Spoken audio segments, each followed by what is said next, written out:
और एक brand new कलेश की बात करते हैं, जिसके केंद्र में मॉडल और एक्टर पूनम पांडे हैं। अब तक आपने पूनम पांडे को फिल्मी पर्दे पर देखा होगा, ग्लैमरस रोल्स में देखा होगा, मॉडलिंग करते हुए देखा होगा, लेकिन अब पूनम पांडे की एंट्री रामलीला में हो रही है। वो उस मंच का हिस्सा बनेंगी जो भगवान राम और सीता के लिए है, और यही इस नए कलेश की वजह है। दरअसल खबर यह है कि पूनम पांडे दिल्ली के लाल किला मैदान में होने वाली लव कुश रामलीला में अभिनय करेंगी। इस रामलीला में पूनम पांडे रावण की पत्नी मंदोदरी का किरदार निभाएंगी, लेकिन हिंदू संगठनों और संतों को ये बात पसंद नहीं आ रही है। वो इससे काफी नाराज हैं, जिसके कारण इस वर्ष रामलीला लाल किला मैदान में होने वाली लव कुश रामलीला अब विवादों में घिर गई है। विश्व हिंदू परिषद ने लव कुश रामलीला समिति को एक औपचारिक पत्र भेजकर इस फैसले पर पुनर्विचार करने का अनुरोध किया है। उन्होंने कहा है कि रामलीला केवल एक नाट्य प्रस्तुति नहीं, बल्कि भारतीय समाज और संस्कारों का एक जीवंत हिस्सा है।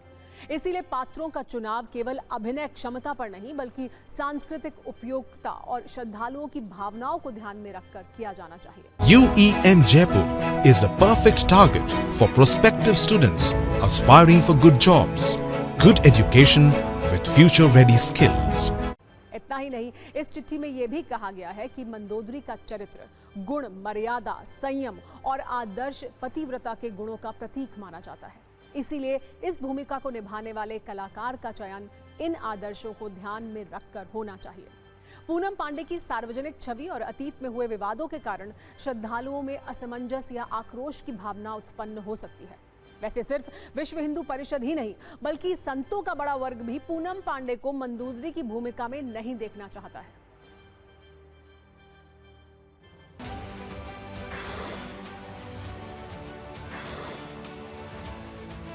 रामायण एक पूरी संस्कार व्यवस्था है, तो रामायण में अभिनय के लिए जिन पात्रों को बुलाना चाहिए, तो उनका जो एक दैनिक जीवन है वो भी संस्कार देने वाला ना हो, तो कम से कम एक सामान्य व्यक्ति जैसा हो।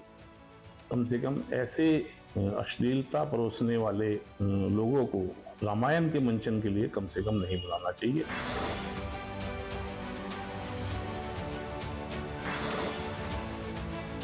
रामलीला कमेटियों से हमारा यह आग्रह जरूर है कि कुछ तो मर्यादा का पालन करिए। जिन कलाकारों को आप ले रहे हैं उनका इतिहास, भूगोल, उनका आचरण क्या है।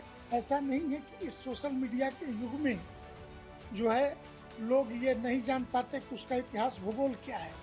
तो अंततोगत्वा रामलीला समितियों की स्थिति खराब होगी, और जो समाज धन देता है वो 10 बार विचार करेगा कि क्या ऐसे फुहड़ मनोरंजन के लिए हम धन दे रहे हैं। यदि पूनम पांडे वो जो भी चरित्र निभा रही हैं, उस चरित्र के बाद में अध्ययन करेगी रामायण का, तो उनके अंदर बेहद बड़ा सूत्रपात होगा हमारे आध्यात्मिक वैभव का। मैं इसे कहीं से कहीं तक कुछ बुरा नहीं मानता। कोई भी व्यक्ति हमारे जो ग्रंथ है उनके ऊपर बने हुए नाट्य हैं, उनके अंदर यदि कोई पात्र निभाता है, उसका कोई किरदार निभाता है, तो स्वागत योग्य। तो मैं इसे कला की दृष्टि से देखना चाहता हूँ, इसको बार बार विवाद की दृष्टि से देखना उचित नहीं है। सबसे पहले तो रामलीला के अध्यक्ष को ये सोचना चाहिए कि रामचरितमानस है, और भगवान राम पे जो लीला करते हैं कि भगवान का क्या चरित्र था उस पर लीला होती है। उनको इतने दिन हो गए रामलीला करते करते ये बुद्धि नहीं आई कि हमें किसको क्या पाठ देना चाहिए। हम ये नहीं कहते कि आप पूनम को पात्र ना बनाओ, पर जरूरी मंदोदरी, शूर्पणखा का पाठ दो। यदि आपको पाठ देना है तो जो जैसा उसको वैसे पाठ दो ना।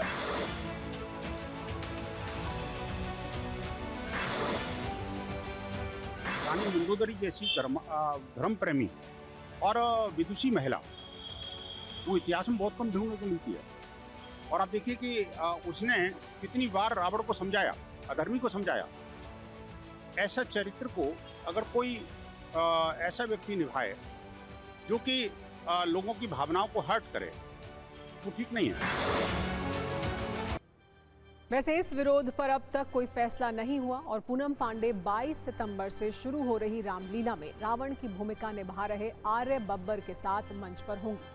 वो रावण की पत्नी की भूमिका में हैं। उनके अलावा किंशुक वैद्य राम की भूमिका में हैं और रिनी आर्या सीता की भूमिका निभाएंगी। बीजेपी सांसद मनोज तिवारी परशुराम की भूमिका में होंगे, लेकिन चर्चा सिर्फ पूनम पांडे की हो रही है। दरअसल इसका बड़ा कारण पूनम पांडे का मॉडलिंग करियर और विवादों से दोस्ती भी है।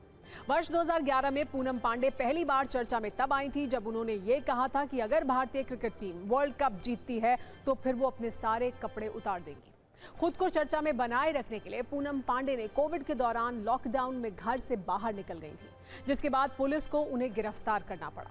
पूनम पांडे ने सितंबर 2020 में सैम बॉम्बे से शादी की। इसके कुछ दिन बाद ही उन्होंने पति पर घरेलू हिंसा का आरोप लगाया, जिसने काफी सुर्खियां बटोरी।